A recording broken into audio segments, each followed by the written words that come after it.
नमस्ते दोस्तों, आज मैं आपको सिखाऊंगा औसत के प्रश्न। औसत यानी कि एवरेज। बहुत सारे बच्चों को इस चैप्टर में समस्या है, तो आज आपकी समस्या खत्म हो जाएगी। वीडियो को पूरा देखें।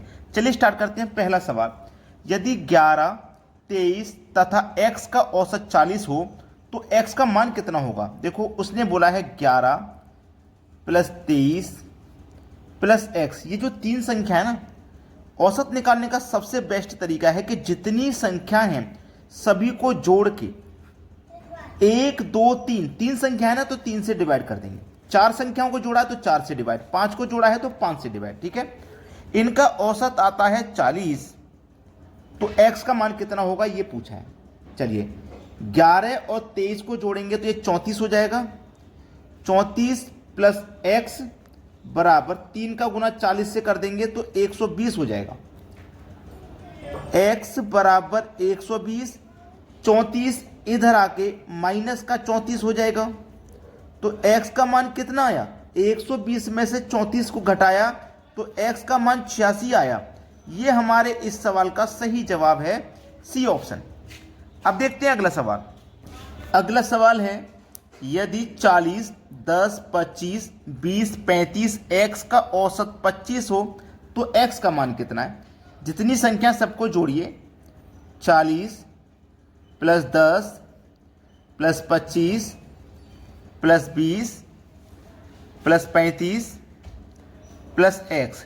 जितनी संख्या उतने से डिवाइड, 1 2 3 4 5 6 संख्या है तो 6 से डिवाइड। इनका औसत दिया गया है 25। ठीक है, चलिए, 40 10 50, 50 और 20 70, 70 में जोड़ो 25 तो 95, 95 में जोड़ो 35 तो ये हो जाएगा 130। 130 प्लस का x बराबर 6 का गुना हो जाएगा 25 से तो ये हो जाएगा 150। अब x बराबर 150, ये प्लस का 130 इधर आके माइनस का 130, तो x का मान पता चल गया। 150 में से माइनस करेंगे 130 तो बचेगा 20, तो x का जो मान है वो है 20। यानी कि पहला ऑप्शन हमारे सवाल का बिल्कुल सही आंसर है। अब देखते हैं अगला सवाल। अगला सवाल है, संख्याएं 5, 8, 0, 12, 15 का औसत कितना है। जितनी भी संख्या सबको जोड़ लो, 5 प्लस 8 प्लस का 0 प्लस का 12 प्लस का 15। 1 2 3 4 5 संख्या है तो 5 से भाग कर दीजिए। ठीक है, तो सबको जब जोड़ेंगे हम, 5 और 8 13, 13 में जोड़ो 12 25, 25 में जोड़ो 15 40 और 0 को जोड़ेंगे तो 40 ही रहेगा। तो हमने सबको जोड़ा, कितना आया 40, सभी का योग 40। संख्या कितनी है 5, 5 से 40 में भाग दीजिए, 5 अट्ठे 40, 8 बार में कटेगा। तो सवाल का जो सही आंसर आया वो कितना आया 8। 8 दिया गया हमारे बी ऑप्शन में। ये सवाल का बिल्कुल सही आंसर हो गया। अब देखते हैं अगला प्रश्न। अगला प्रश्न है, 3 के प्रथम 9 गुणजों का औसत कितना है। 3 के प्रथम 9 गुणज, देखो 3 का पहला गुणज क्या होगा, 3 एकम 3, 3 दूनी 6, 3 तिया 9, 3 चौके 12। ऐसे ही 9वां गुणज क्या हो जाएगा, 3 निम 27। जो 9वां गुणज है वो 3 निम 27 हो जाएगा। ठीक है, अब इनके बीच का सभी का अंतर आप देखोगे 3 3 का है। जब अंतर समान हो किसी भी सीरीज में तो सबसे सरल तरीका होता है फर्स्ट, मैं यहाँ पे लिख दे रहा हूँ, first plus last divided by 2। ठीक है, फर्स्ट है आपका 3, लास्ट है आपका 27 डिवाइड बाई 2। 27 और 3 को जोड़ा 30 डिवाइड बाई 2, 2 से 30 में भाग देंगे, आपका आंसर आया 15। यानी कि हमारा सी ऑप्शन सवाल का बिल्कुल सही जवाब है। अब देखेंगे अगला सवाल। अगला सवाल है, 100 से कम सभी विषम प्राकृत संख्याओं का औसत कितना होगा। 100 से कम, तो 100 से कम विषम जो संख्या है, देखो सबसे पहले विषम संख्या एक आएगी, उसके बाद 3, फिर 5, फिर 7, फिर 9, ऐसे चलते जाएंगे। और 100 से कम जो विषम संख्या होगी वो होगी 99। अब देखो सभी में अंतर 2 2 का है, सभी में अंतर 2 का है। कोई भी सीरीज हो, अंतर उसमें अगर समान है तो क्या करना है, वही first plus last divided by 2 करना है। ठीक है, चलिए, फर्स्ट आपका 1, लास्ट आपका 99 डिवाइड बाई 2। 99 एक जोड़ो तो 100 हो जाएगा, डिवाइड बाई 2 करो आंसर आया आपका 50।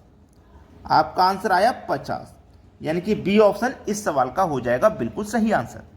अब देखेंगे अगला सवाल। अगला सवाल है प्रथम 5 अभाज्य संख्याओं का औसत कितना है। देखिएगा, अभाज्य संख्याओं के लिए कोई ट्रिक नहीं होती है। अभाज्य संख्या आप लिखिए, सबसे पहले अभाज्य संख्या 2, 2 के बाद आती है 3, 3 के बाद 5, फिर 7, फिर 11। ये प्रथम 5 अभाज्य संख्या हैं, इनका औसत पूछा है। तो आप कैसे करेंगे, आपको अच्छे से पता है कि जितनी भी संख्या सबको जोड़ लो, 2 + 3 + 5 + 7 + का 11, और 5 संख्या तो 5 से भाग दे दीजिए। 11 × 7 = 18, 5 = 23, 23 में जोड़ो 3 = 26 और 2 = 28, सबको जोड़ा 28, संख्या है 5 से भाग दीजिए, 5 × 5 = 25।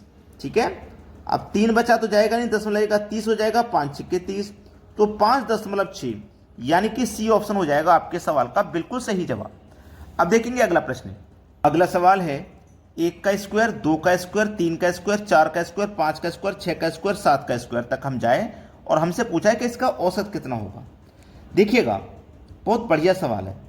हम 1 से स्क्वायर को स्टार्ट करें, प्लस फिर 2 का स्क्वायर, प्लस 3 का स्क्वायर, और ऐसे ही हम n नंबर तक जाएं।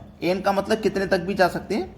तो इसके लिए एक फॉर्मूला होता है n × n + 1 × 2n + 1 / 6। ये एक फॉर्मूला होता है। ठीक है, याद हो गया ना सभी को। चलिए, n का मतलब है अंत वाली संख्या जो कि 7 है। n कितना है, 7, इंटू n 7 है, 7 में 1 जोड़ो 8, इंटू n का मान 7 है, 7 का 2 गुना करो 14, 14 में जोड़ो 1 15। ठीक है, और डिवाइड बाई कितना आ गया भैया, डिवाइड बाई आ गया 6। अब इसी को सरल कर लीजिए, आंसर आ जाएगा 3 दूने का 6, 3 पंजे 15, 2 चौकू 8, 5 चौकू 20, और 20 का गुना अगर हम 7 से करते हैं, अगर हम 20 का गुना करते हैं 7 से, तो ये कितना आ जाएगा, 20 का गुना 7 से किया 5 चौकू 20, 20 का गुना 7 से किया तो ये आ जाएगा 140। अब 140 तो किसी भी ऑप्शन में है ही नहीं भाई, 140 किसी भी ऑप्शन में है नहीं है। हमारा कितना आया है, 140। अब इस 140 में हमारे पास कितनी संख्या है, 7, 7 से भाग करना। समझ रहे हो मेरी बात को, 7 से भाग करना। ये 7 संख्या है ना, 7 से भाग करना। 7 से भाग क्यों करना है, हमने ये फॉर्मूला लगा दिया, इसमें पावर 2 है सभी में, यानी कि सभी का गुना 2 बार हो रहा है। तो इसको सॉल्व करने के बाद में जितनी संख्या है उतने से भाग कर देना। ठीक है, चलिए, 7 दूने का 14 और 1 0, मतलब सही जवाब जो आएगा 20 आएगा। मुझे लगता है बहुत सारे बच्चे इस प्रश्न में जरूर गलती करते होंगे, उनको सही जवाब नहीं मिलता होगा, क्या है, तो सही जवाब आपको ऐसे ही मिलेगा। अब देखेंगे अगला सवाल। अगला सवाल है 4 संख्या ABCD का औसत 40 है। A + B + C + D 4 संख्या है, 4 से भाग दे दो, चारों को हमने जोड़ा, औसत आ गया 40। क्लियर है ना इतनी बात, 4 का औसत आ गया 40, तो इस 4 का गुना हम 40 से करेंगे, तो A + B + C + D कितने के बराबर भैया, 4 चौकू 16, यानी कि 160 के बराबर है।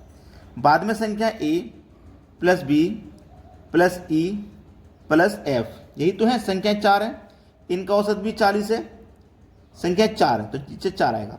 अब देखो A + B + E + F बराबर कितने के, 4 का गुना 40 से करो तो ये भी 160 हो जाएगा, ये भी 160 हो जाएगा, यहाँ भी 160, यहाँ भी 160।